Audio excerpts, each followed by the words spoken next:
சொல்றாரு, ஓமம் அழுத்துறாரு, நெய் ஊத்துறா அப்படின்னு சொல்றாரு. அந்த நெய்யில பல ஓமத்துல பல வாசனாதி திரவியங்கள் எல்லாம் போடப்படுகின்றன. நாம் நினைக்கிறோம் இந்த ஓமம் நமக்கு அரசங்குச்சி, மாங்காய் குச்சி எல்லாத்தையும் ஓமத்துல எரி விடுறாங்க. இது நல்லதுதான் ஒரு ஆஸ்பெக்ட்ல மருத்துவ ரீதியா நல்லதுன்னு சொல்லுவாங்க. ஆனால் சுயமரியாதை கல்யாணத்தில் ஐயர் வந்து சமஸ்கிருதம் மந்திரம் சொல்ல மாட்டாரு. ஏன் சொல்ல மாட்டாருன்னா, ஏன்பா நீ சமஸ்கிருதம் படிச்சுக்கிறியா? தெரியாது. அவர் ஏதோ சொல்றாரு, நீ ஆமான்னு தலை ஆட்டிக்கின்னு சரி ஐயரே அவர் சொல்றதுக்கெல்லாம் நாம அடிமை சொல்றதுக்கெல்லாம் செஞ்சுனே வரோம் கல்யாணத்துல. அதனால அப்படி வேண்டாம். யாராவது ஒரு அறிவாளியை கூப்பிட்டு நாம சுயமரியாதை திருமணம் நடத்த வேண்டும். கலைஞர் எழுதிய பராசக்தி திரைப்படத்தில் சிவாஜிக்கும் அவருடைய காதலிக்கும் சுயமரியாதை திருமணம் நடக்கிறது. அதுக்கு பேரறிஞர் அண்ணாதுரை வருகிறார். ஏன்னா கருணாநிதியினுடைய ஃப்ரெண்டு தலைவர் அண்ணாதுரை தான். அவரு அந்த திருமணத்துக்கு வந்து ஆசி வழங்குகிறார். அந்த மணமக்களுக்கு ஆசி வழங்குகிறார். அதுல எப்படி இந்த ஆஸ்பெக்ட் கவனிக்கணும்? ஐயர் இல்லாத திருமணம் நடக்கிறது. தாலி கட்டுறதெல்லாம் இல்லை. அவங்க உறுதிமொழி எடுத்துக்குவாங்க. நான் இந்த பெண்ணை என் உயிர் உள்ளவரை காப்பாற்றுகிறேன். அவன் என்ன சொல்லுவான், அந்த பெண் மணமகள், நான் இந்த கணவரை என் மனதார ஏற்றுக்கொள்கிறேன், நாங்கள் நல்ல இன்பத்துடன் வாழ்வோம். இப்படி ஐயர் இல்லாத நடக்கக்கூடிய கல்யாணத்துக்கு சுயமரியாதை இயக்கம், சுயமரியாதை கல்யாணம் என்று பெயர். Self respect marriage. இந்த திராவிட கட்சிக்கு வீரமணியனுடைய கட்சி, பெரியார் ஏற்படுத்தணும் திராவிட கட்சி தான். இப்போ வீரமணி தான் அதனுடைய தலைவர். அவங்க நடத்துறதெல்லாம் கருப்பு சட்டை போட்டு நிற்பாங்க. சுயமரியாதை திருமணம் தான். நீங்க பார்த்துருப்பீங்கன்னா. சரி, 3வது பேராகிராஃப் கவனிங்க. The self-respect movement championed not only the cause of non-Brahmin Hindus. ஐயருங்க பிராமணர்னா உங்களுக்கு தெரியும். ஐயர் சமூகத்தில் பிறந்தவர்கள். அவர்கள் பிராமணர்கள் என்போர் என்று அழைக்கிறோம். அந்தணர் என்போர் அறவோர். அந்தணருக்கும் அப்படின்னு அவங்களுக்கு ஒரு மாற்று பேர் இருக்கிறது. அவங்க உயர் ஜாதி. Self respect movement championed. சரி, அவங்க உயர் ஜாதி. அப்போ மற்றவங்கலாம் யாரு? அவங்களுக்கு என்ன தப்பு செஞ்சாங்க? அவங்க தாழ்ந்த ஜாதியான்னு சொல்றாங்களே. ஏன் சொல்றாங்க அந்த மாதிரி? அவங்க என்ன நல்ல நன்மை செஞ்சுட்டாங்க, அவங்கள உயர் ஜாதி என்று சொல்றாங்க. அதான் பிறப்பினால் ஏற்றத்தாழ்வு இல்லை, பிறப்பினால் அனைவரும் சமம் அப்படின்னு பெரியார் சொல்றார். அவருடைய சுயமரியாதை இயக்கம் சொல்கிறது.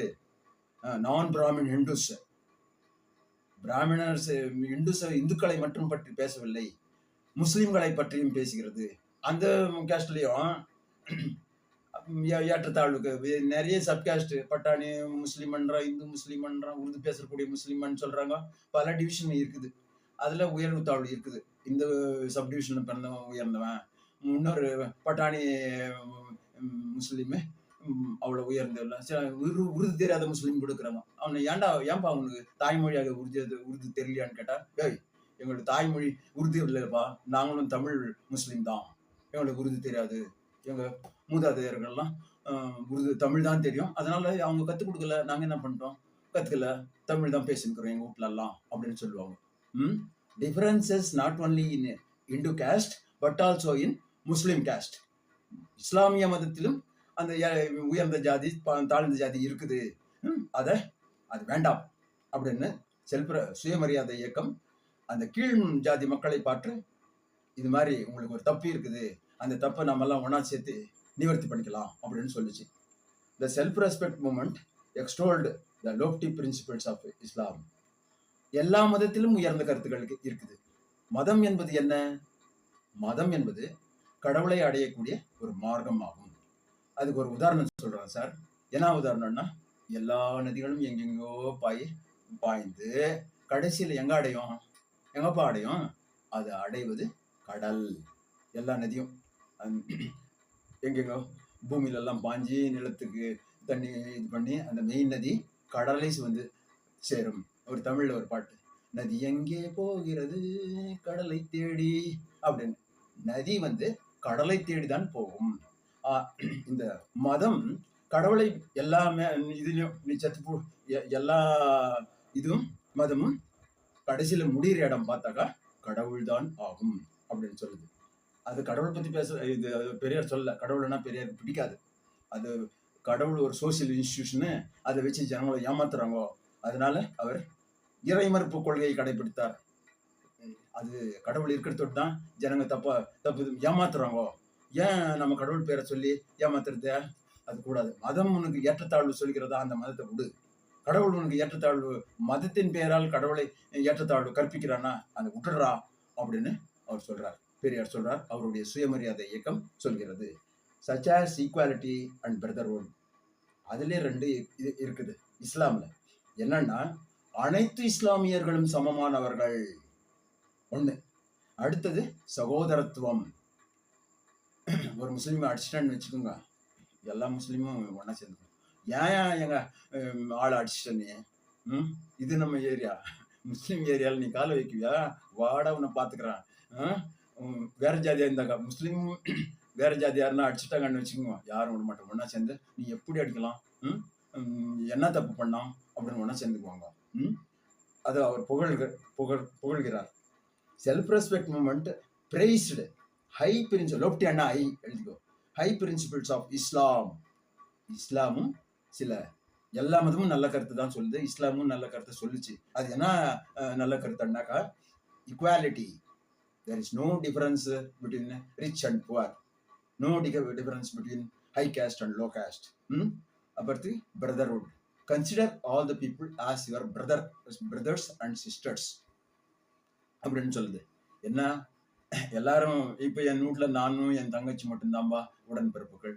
சரி, நான் மற்றவங்களை பார்த்தா என்ன நினைக்கணும், அவங்களையும் உன் கூட பிறந்தவர்கள் தானே அன்னு நினைக்கணும். ஒரு பாட்டு கொடுக்குது. ஒரு தாய் மக்கள் நாம் என்போம், ஒன்றே எங்கள் குலம் என்போம். இது சௌந்தரராஜன் பாடிய பாடல். நாம் எல்லாரும் ஒரு தாய் மக்கள் என்பது போல் நினைத்து நம்முடைய ஏற்றத்தாழ்வை மறந்து ஒன்றாக ஒற்றுமையுடனும் சண்டை சச்சரவு இல்லாமலும் வாழ வேண்டும் அப்படின்னு இந்த செல்ஃப் ரெஸ்பெக்ட் மூமெண்ட் இஸ்லாம்ல இந்த மாதிரி ஒன்று சொல்றாங்க. என்ன பிரின்சிபல் கொள்கைகள், principles means doctrines of Islam such as equality and brotherhood. சமத்துவமும் சகோதரத்துவமும் இஸ்லாமில் உயர்ந்த கருத்துக்கள் அப்படின்னு பெரியார் சொல்றாரு. அது செல்ஃப் ரெஸ்பெக்ட் மூமெண்ட். இஸ்லாம் மட்டும் இல்லை, ஏன் நாம இந்துஸ் கூட கடைபிடிக்க கூடாது? இஸ்லாம்ல இந்த கருத்து இருக்குது. அதை பெரியார் இந்த செல்ஃப் ரெஸ்பெக்ட் மூமெண்ட் புகழ்ந்தார். பிரெஞ்சு புரட்சி என்று ஒன்று ஏற்பட்டது. நீங்க 9th ஸ்டாண்டர்ட்ல பிரெஞ்சு புரட்சி பத்தி படிச்சிருப்பீங்க. என்ன, 16ஆம் லூயி பிரெஞ்சு புரட்சியினால் கொல்லப்பட்டார். அவருடைய மனைவி மரி ஆண்டோனியாவும் கொல்லப்பட்டார். ஏன்? அது காரணகர்த்தா கொல்லப்பட்டார். அது பிரெஞ்சு புரட்சியினுடைய விளைவு. அவங்க அந்த social thinkers Walter, Rousseau and Montesquieu 3 பேர். வால்டர் சோசியல் கான்ட்ராக்ட் என்ற புத்தகத்தை எழுதியவர், ரூசோ அண்ட் மாண்டெஸ்கியூ 3 பேர் சிந்தனையாளர்கள். அவங்க என்ன சொல்றாங்க, 3 ஆஸ்பெக்ட வலியுறுத்துறாங்க. Liberty, freedom and brotherhood. Liberty, brotherhood and freedom. நமக்கு சுதந்திரம் வேண்டும். பிரெஞ்சு திங்கர்ஸ் சுதந்திரம் வேண்டும், தட் இஸ் லிபர்ட்டி. ஃப்ரீடம் வேணாலும் அதே தான், சுதந்திரமா திரியறதுக்கு வேணும். தென் பிரதர்ஹுட், நம்ம பிரெஞ்சு மக்களாகிய நாம் நம்முள் சண்டையிட்டுக் கொள்ளக்கூடாது. ஏனென்றால் அந்த 16ஆம் லூயி மன்னர் மிகவும் கொடுங்கோல் ஆட்சி நடத்தினார். அந்த கொடுங்கோல் ஆட்சி ஒழிய வேண்டும் என்றால் நாம் என்ன செய்ய வேண்டும்? ஒற்றுமையாக இருந்து சகோதரத்தை பாராட்டி, நமக்கு உரிமை வேண்டும், சுதந்திரம் வேண்டும் என்று பாராட்டி நாம் அவருக்கு எதிராக புரட்சி செய்தால் இந்த மன்னராட்சி முறியடிக்கப்படும், பிரெஞ்சு மக்களே நம்மை ஆண்டு கொள்வார்கள் அப்படின்னு 3 திங்கர்ஸ் சொன்னாங்க. லிபர்ட்டி, ஃப்ரெட்டர்னிட்டி அண்ட் தான் brotherhood. Liberty, freedom and fraternity அப்படின்னு 3 பிரின்சிபிள்ஸ். இதெல்லாம் சொல்லி இவ்வளவு நேரம் பொறுமையுடன் இந்த பாடத்தை கேட்டதற்கு I am thanking all the students and teachers and parents for your patient listening.